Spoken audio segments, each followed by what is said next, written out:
Olá, meu nome é Flávia Megda e, juntamente com Gabriel Moraes, irei apresentar agora o trabalho para o internato de geriatria sobre sintomas neuropsiquiátricos nas demências.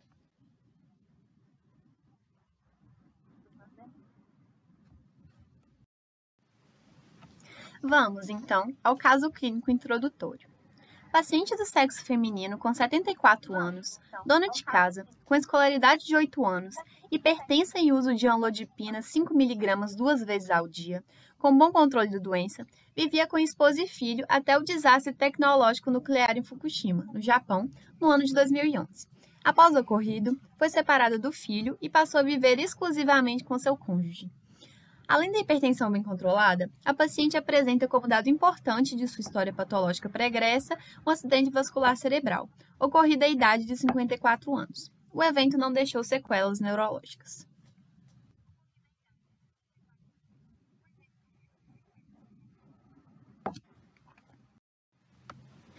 Em junho de 2012, a paciente queixou-se de perda de memória. Importante aqui frisar que todo adulto com queixa cognitiva deve ser avaliado. No caso de idosos, a avaliação cognitiva deve ser obrigatória, especialmente quando há queixa clara de comprometimento cognitivo e/ou comportamental. A conduta, nesse caso, não foi adequada segundo o preconizado para a realidade brasileira, pois a paciente não foi submetida aos testes cognitivos, por exemplo, o mini-exame do estado mental, o Mini-Mental, já que apresentava queixas de memória. Em outubro de 2012, após finalmente ser avaliada, a paciente começou a apresentar quadros de agitação, irritabilidade e agressividade. Em outras palavras, passou a apresentar claramente alterações comportamentais. Esposo relata piora dos sintomas desde o desastre ocorrido no ano anterior. No teste Mini-Mental, a paciente pontuou 14 pontos em 30. Scores abaixo de 26 para a paciente com escolaridade entre 1 e 11 anos, lembrando que a paciente estudou por 8 anos, podem ser considerados indícios de defeitos cognitivos. No teste de fluência verbal, a paciente conseguiu nomear 9 animais em 1 minuto. O esperado para um teste normal é que o paciente consiga nomear pelo menos 12 animais em 1 minuto. Já no teste do relógio, a paciente pontuou 2 em 5. Tal pontuação, de acordo com o score de Schumann, indica desorganização visoespacial moderada, que leva a uma marcação de hora incorreta. No exame, a paciente provavelmente colocou mais ponteiros que o adequado ou se esqueceu, repetiu números, confundiu os lados direito e esquerdo, não soube dividir os números no espaço, dentre outras falhas. Na escala de Katz, que avalia a capacidade do paciente de realizar atividades de vida diária, a paciente não apresentou déficits na realização de atividades básicas na vida diária, tais como tomar banho e realizar higiene pessoal. Contudo, apresentou episódios ocasionais de incontinência urinária, evidenciando comprometimento no autocontrole da atividade da bexiga. Assim, segundo a escala, a paciente pode ser considerada uma dependente incompleta, já que apresentou déficit na realização de apenas uma função vegetativa presente no teste. Após a realização de exames de imagem do encéfalo, apresentou atrofia hipocampal, tanto na tomografia computadorizada quanto na ressonância magnética. Tal alteração, se avaliada segundo a escala de análise visual de Scheltens, com MTA 3 ou 4 e presente em conjunto com suspeita clínica de demência, apresenta alta probabilidade de ser relativa à doença de Alzheimer. Contudo, a presença de infarto lacunar prévio no putamen não permite que o diagnóstico de demência vascular pudesse ser descartado. A ausência de comprometimento frontotemporal na tomografia permite que a suspeita das chamadas demências frontotemporais puras, dentre elas a demência frontotemporal, afasia progressiva não fluente e demência semântica e doença de Pick, fosse afastada. Assim, o quadro da paciente, associado às alterações da ressonância magnética e da tomografia, pode sugerir demência mista, doença de Alzheimer com doença cerebrovascular.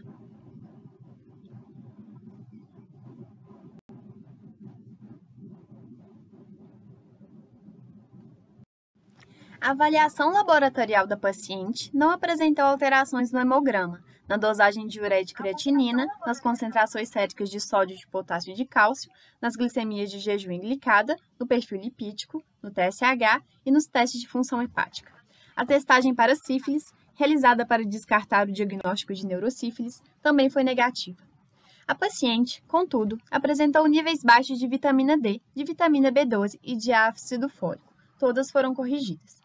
A deficiência de vitamina B12 está diretamente relacionada à deflagração de quadro neuropsiquiátrico, podendo contribuir para as disfunções cognitivas e motoras da paciente. Interessante notar que a deficiência de folato de vitamina B12 pela paciente não veio acompanhada de anemia megaloblástica, já que seu hemograma não apresentou, por exemplo, hemácias com VCM aumentado. Nessa paciente, é importante pesquisar a respeito de seus hábitos de vida, já que o alcoolismo, quadro frequentemente desenvolvido após desastres, pode ser o responsável pela deficiência de tais nutrientes. Além disso, deve-se pesquisar se a paciente apresenta quadro autoimune conhecido como anemia perniciosa, encontrado sobretudo em mulheres idosas, que também pode deflagrar tal baixa de nutrientes. Além disso, é comum que idosos respondam a infecções com quadro neuropsiquiátrico chamado delirium. Deve-se pensar em tal quadro como agravante da sintomatologia até então apresentada pela paciente, já que seu exame de urina evidenciou o presente de E. coli multiresistente.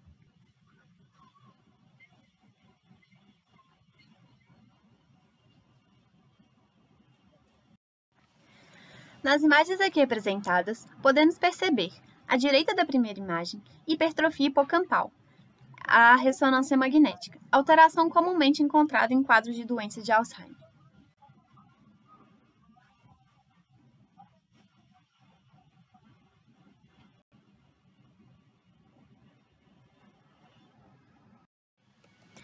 A sintomatologia e a propedêutica apresentados pelo paciente apontam, então, para a demência com sintomas comportamentais e psicológicos, em inglês, Behavioral and Psychological Symptoms of Dementia. Como a paciente apresentava baixo apetite, optou-se por não iniciar anticolinesterático neste momento para evitar emagrecimento e, com isso, diminuir o risco de sarcopenia e fragilidade da paciente. Então, inicialmente, apenas a memantina foi utilizada, com aumento gradual em sua dosagem. Contudo, mesmo com a medicação e com o cuidado e suporte familiar adequados, a piora dos sintomas, como da agitação e da agressividade, foi crescente.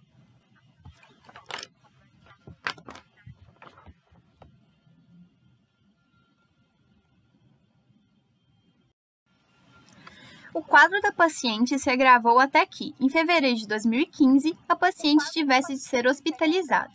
Durante a admissão hospitalar, podemos já apontar um erro de conduta, já que a função cognitiva da paciente, também em declínio anteriormente, não foi averiguada, recebendo atenção durante a internação apenas os sintomas comportamentais observados, tais como agitação e agressividade.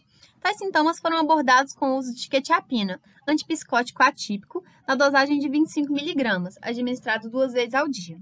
O tratamento obteve sucesso para o controle da agitação e da agressividade. Além disso, foi na internação que a paciente foi exposta pela primeira vez a anticolinesterático, recebendo adesivo de rivastigmina, com boa tolerabilidade. A combinação medicamentosa rivastigmina e memantina foi mantida, com boa resposta por parte da paciente.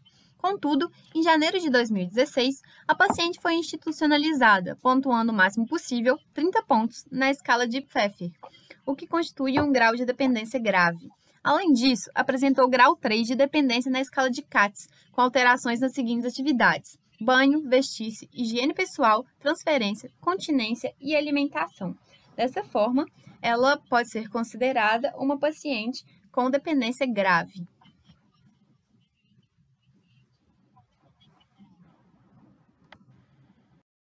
Aqui estão exemplos de testes que podem ser aplicados para avaliar a funcionalidade e o nível de dependência de idosos. O teste de Pfeffer, representado à direita, possui score máximo de 30 pontos. Em cada questão, o idoso pode pontuar de 0 a 3 pontos. Um score maior que 5 já sugere dependência funcional. De 8 a 16 pontos, sugere dependência leve. E de 17 a 24, dependência moderada. E acima de 25, dependência grave. Já o teste da esquerda, conhecido como CATS, apresenta 3 perguntas relacionadas à cultura e ao aprendizado, as 3 primeiras, e 3 funções relacionadas ao funcionamento vegetativo simples, as 3 últimas questões. O paciente pode ser classificado de independente, se não apresentar disfunção em nenhuma questão, até dependente completo, se apresentar alteração em todos os itens.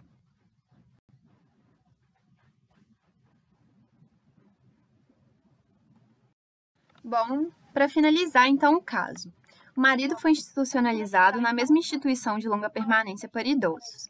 Além disso, o filho passou a visitá-los várias vezes por semana. faz inferir, então, que a paciente contava com um bom suporte familiar.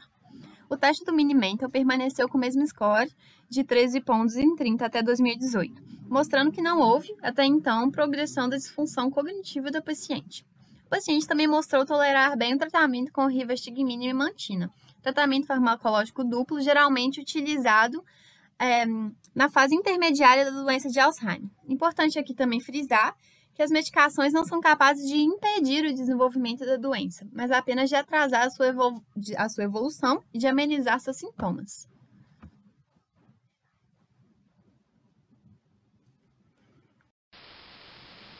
Agora, nosso foco será discutir o caso que trouxemos a vocês, com foco exclusivo nos sintomas neuropsiquiátricos das demências.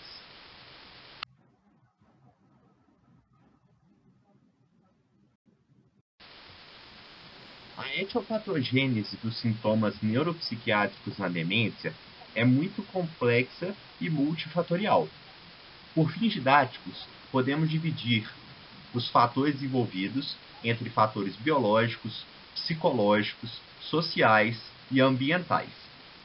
Da perspectiva biológica, podemos citar algumas lesões cerebrais específicas, como a perda neuronal do hipocampo e do giro parahipocampal, além de mudanças na neurotransmissão, como a mudança da atividade colinérgica nos lobos temporais e frontais. Da perspectiva física, podemos citar que os sintomas neuropsiquiátricos podem aparecer devido a dores, infecções, desequilíbrios hidroeletrolíticos, constipação, retenção urinária. Do ponto de vista social, temos bem marcado que eventos estressantes na infância ou até mesmo na vida adulta podem levar ao aparecimento desses sintomas. Na tabela mostrada no slide, podemos entender o quão complexa é essa etiopatogênese, quantos fatores podem contribuir para ela e como nós podemos entender esses fatores para poder atuar posteriormente.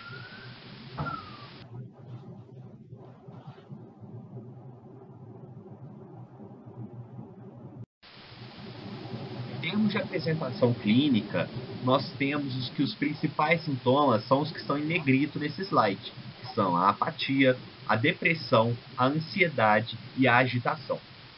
A apatia é definida como a perda de motivação nas atividades diárias e está associada a pior prognóstico e um aumento da mortalidade na demência.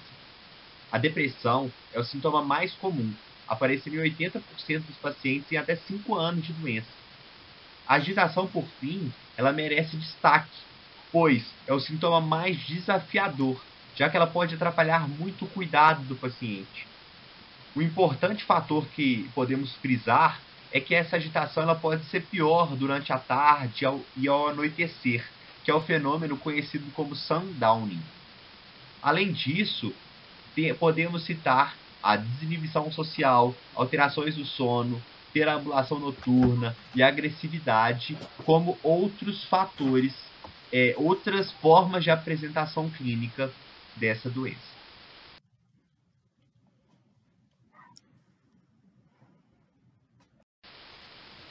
E agora, vamos discutir um pouco sobre o tratamento desses sintomas.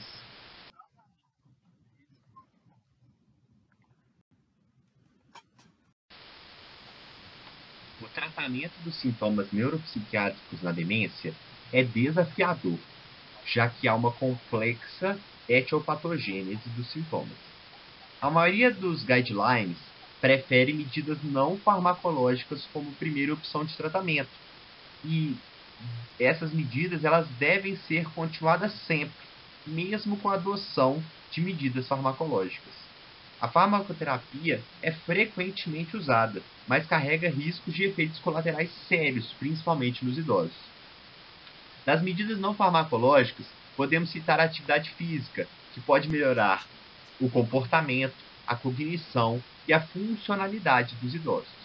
A musicoterapia, assim como a estimulação sensorial, podem reduzir os sintomas de agitação, de desinibição social e de agressividade.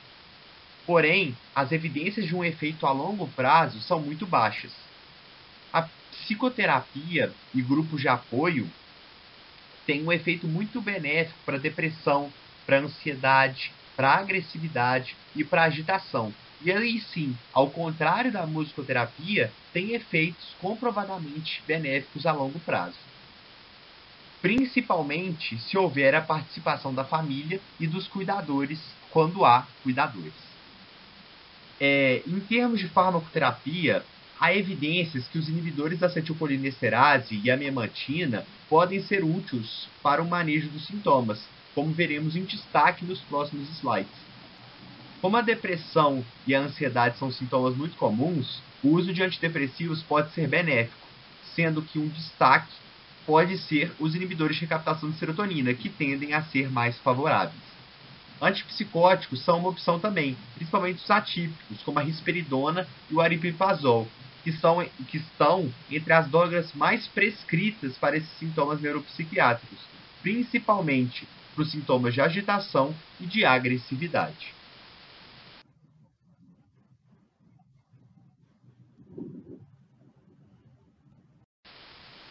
E agora, como falado anteriormente, vamos dar um foco maior aos inibidores da acetilcolinesterase.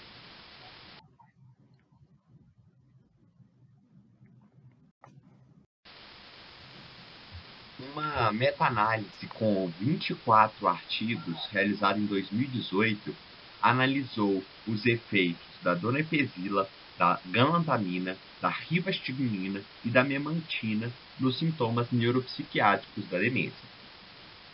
E esse resultado ele foi obtido por meio da mudança no resultado do mini exame do estado mental. Quando falamos dos inibidores da acetilcolinesterase, percebemos que os resultados eles foram muito parecidos para a doença de Alzheimer, a demência de Alzheimer e a demência vascular, sendo que os melhores resultados foram para a demência relacionada à doença de Parkinson e a demência com deposição de corpos de Levy. Talvez, ou a hipótese elaborada pelo estudo, pela maior deficiência colinérgica. Mas podemos reparar por esse gráfico que tanto a donepezila quanto a galantamina quanto a rivastigmina tiveram resultados favoráveis ao tratamento por essa meta-análise, depois de 12 meses de tratamento. Então, favorecendo o seu uso.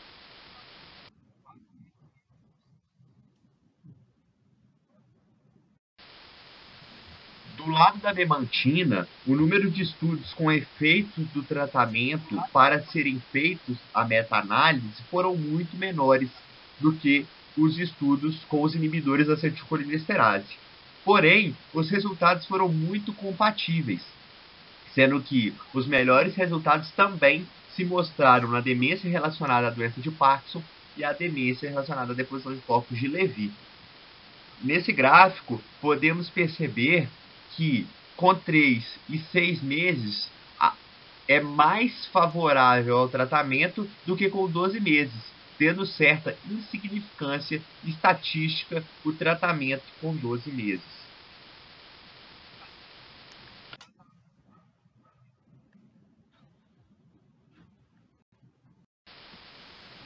Essas foram as nossas referências, sendo que o primeiro artigo é o artigo base que usamos para o caso em questão.